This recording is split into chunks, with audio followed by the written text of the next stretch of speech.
पीड़िता के परिवार के सदस्यों ने उस सहपाठी छात्र की भूमिका पर गंभीर संदेह व्यक्त किया है, जिसके साथ उनकी बेटी कैंपस से बाहर गई थी। उनका दावा है कि घटना के समय छात्र ने अपनी सहपाठी को बचाने की कोशिश नहीं की और मौके से भाग गया था। पुलिस और प्रशासन का रुख।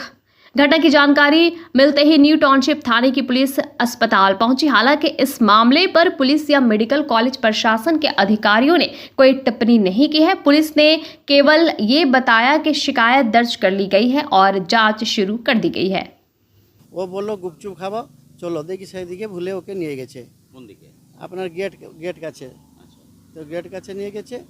আমরা তারপরে ও কি দুজন না তিনজন লোক এসে যখন তিনজন লোক এসে গেছে ও ছাড়িয়ে সেখানে ওকে পালিয়ে এসেছে।